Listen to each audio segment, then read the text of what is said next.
It was late evening when the stagecoach rolled into Dusty Creek, a small town resting under a sky painted with dying sunlight. Clara Dawson stepped down, her dusty blue dress brushing the ground, her hands trembling around a worn leather bag. Her eyes searched the platform, but the man she came for, Marshal Ethan Cole, wasn't there. She had a letter from him folded in her pocket, written 2 months earlier. "If you come," it said, "come soon. I don't have much time left, Clara." He had been wounded in a gunfight, she'd heard. But the letter gave her hope that she could see him once more. When she finally asked the stationmaster where Marshal Cole was, his face fell. "Ma'am," he said softly, "Marshal Ethan Cole passed away yesterday morning.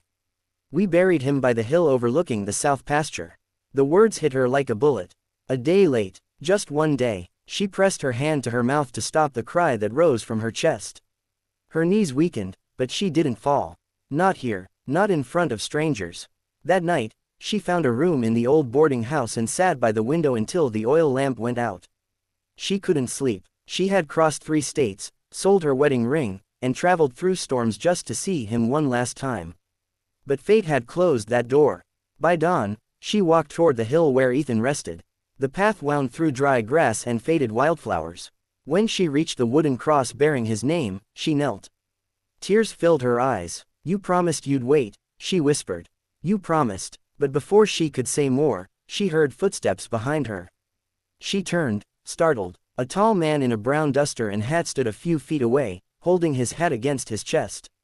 "Didn't mean to startle you, ma'am," he said quietly. "Name's Luke Tanner. I was Ethan's deputy." She nodded, wiping her eyes.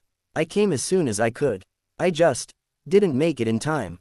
Luke's gaze softened. "Ethan talked about you every day before he passed. Said you had the kindest heart he'd ever known." Clara's throat tightened. "He was good to me once, a long time ago.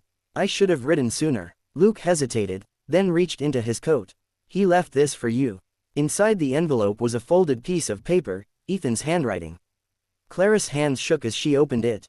"Greater than, Clara, if I don't make it, promise me you'll start over. Don't carry my ghost with you. You deserve a life filled with light, not dust and gunfire. And if you ever come to Dusty Creek, look after Luke. He's a good man, reminds me of the hope I once had." Her tears fell freely now. Luke turned away respectfully, giving her space. But something in Ethan's last words settled in her heart, like he had known this moment would come. Over the next few days, Clara stayed in town, helping Luke sort through Ethan's belongings. His office was simple, just a desk, a few wanted posters, and the smell of old tobacco. Luke watched her quietly as she folded Ethan's clothes, packed away his books, and cleaned the dust from his badge. "You don't have to do all this," Luke said one evening. "I want to," she replied softly. "He was my friend." Luke nodded. He'd be grateful. Outside, the sun was setting again.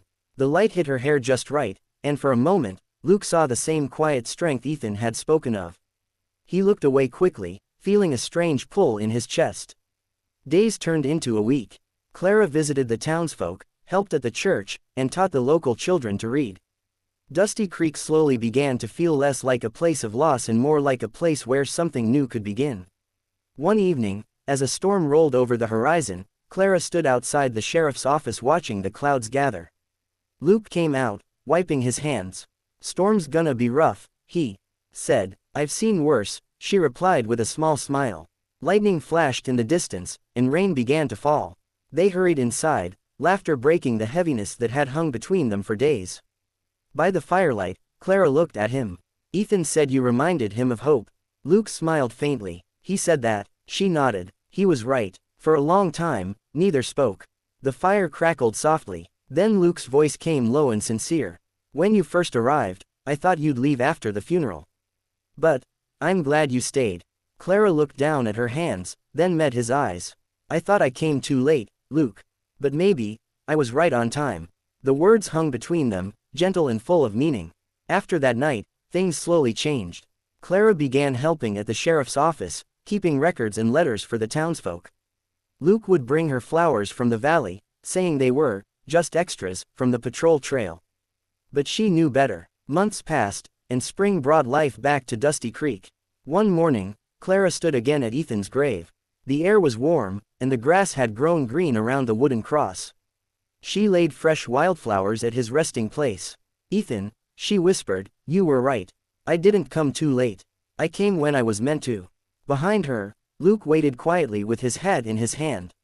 When she turned, he offered his arm. She took it without hesitation, and together they walked down the hill toward town.